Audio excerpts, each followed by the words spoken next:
This just into CBS Sports HQ, and still light heavyweight champion Alex Pereira with a head kick at the start of round 2 to knock out Yuri Prochazka. The word I'll use here is surgical. This guy doesn't miss. Alex Pereira, 4 title fight wins, 2nd title defense, and just absolutely clinical as he retains the light heavyweight strap. Get some instant analysis. UFC 303 from Vegas. Welcome in CBS Sports combat analyst Brian Campbell. I mean, Alex Pereira, end of round 1, start of round 2. My gosh, your reaction is what to what you just witnessed? Yeah, it's hard to really put into words what this man has accomplished in just 9 UFC fights in less than 4 years. And the reason why is because we never expected this. Coming over from kickboxing, where he was a 2-division world champion with glory in their Hall of Fame, in fact, the adjustment had been so swift that to see this type of surgical breakdown, like you mentioned, it leaves you without words because it shouldn't be possible. But what we're watching in this 36-year-old slugger who's certainly leaning much more into the craft and precision of what he does than just the pure explosive factor. It's really the poise, the next level warrior spirit that comes out of him. Stuff that sometimes looks to be just for show is actually the secret sauce, what appears to separate this man from everyone else of his peers. It doesn't matter the division. It doesn't matter the time. If you make one mistake, Alex Pereira will find you with that left hook, and the fight will be over.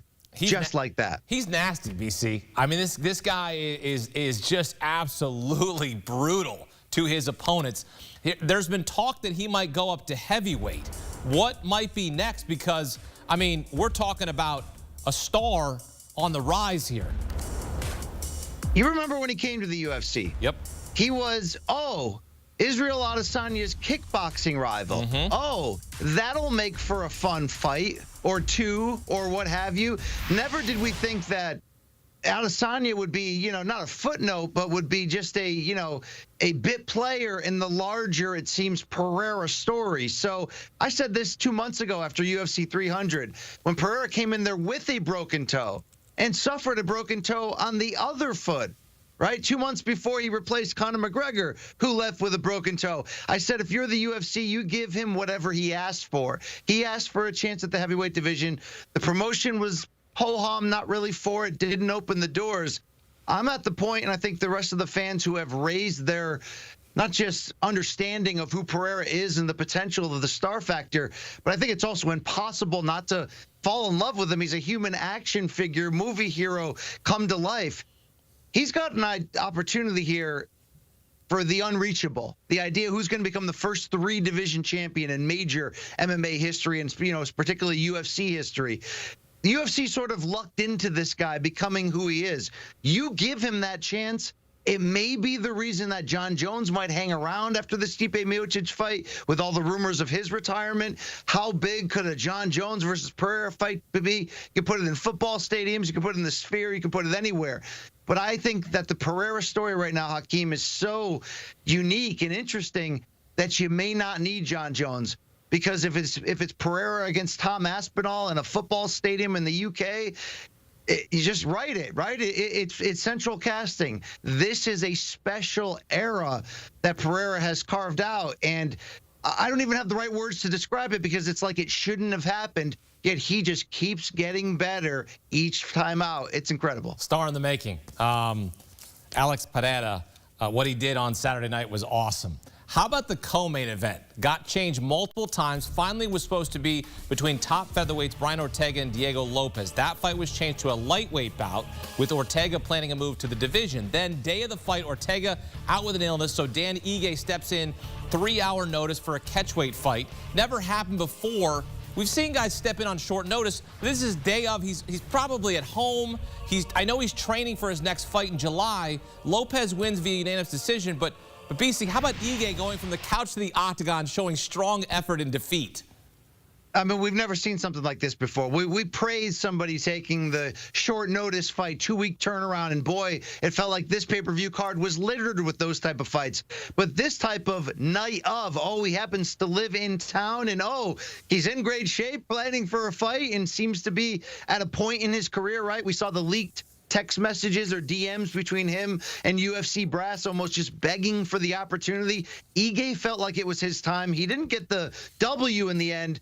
But what this fight really became about was not about the division it was fought in, because it was fought so much higher in weight than where the featherweights typically operate. It became more about Bushido and the human spirit and the whole fighting culture of mixed martial arts that maybe we don't talk about enough of, because sometimes the pomp and circumstance and ridiculousness of the sport can take over the headlines.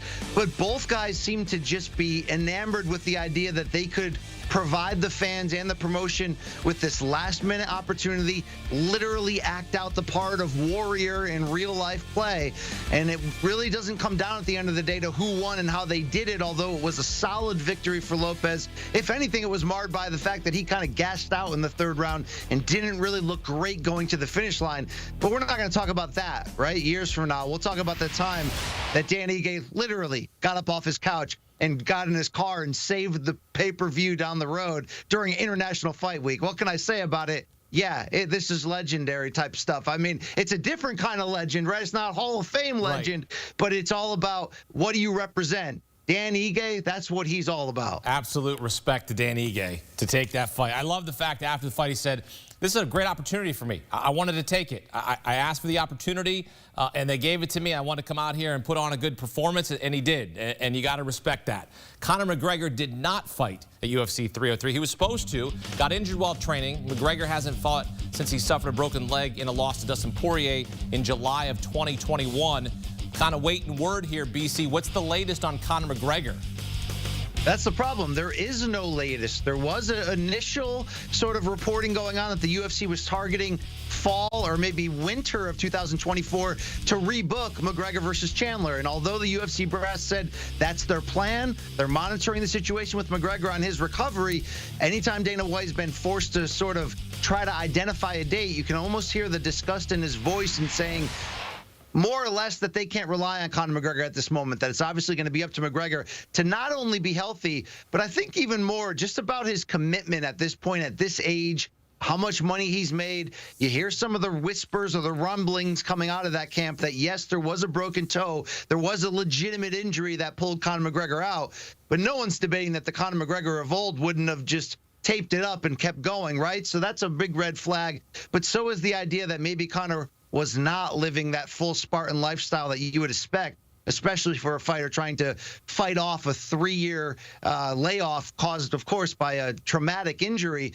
It just appears of late that when we do see Conor McGregor come in front of the camera in the public eye, he does appear to be living that rock star lifestyle. So I think until he's ready to really take it seriously, UFC can't really put another date down, sell all those tickets, and have to be in the type of spot that they were this time. Look, let's give UFC credit and respect.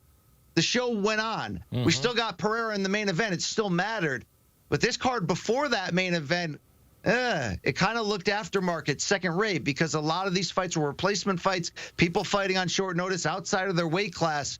You can only rob from one end to the other for so long. Not the UFC's fault that injuries happen, but the promotion is spread thin at this moment. So they need McGregor in a sense, but they've also learned how to move on without him. It's tough to really put a timeline on. It's going to be up to Conor. Waiting game continues. I guess for now, we just got to go watch Roadhouse, right? If you want to go see Conor fight, just watch the movie Roadhouse. And you'll see him fight. I mean, it's up for an Oscar, right? I heard that correctly. Sure, why not? You're always up for awards here on CBS Sports HQ. Brian Campbell here breaking down UFC 303 on HQ. Appreciate it, BC. And 1 month from now, we've got UFC 304 from Manchester, England. Here's a look at the main card. Leon Edwards looking to defend his welterweight championship against Bilal Muhammad in the main event. Co-main event, interim heavyweight title on the line between the guy we just talked about, Tom Aspinall, and Curtis Blades at UFC 304.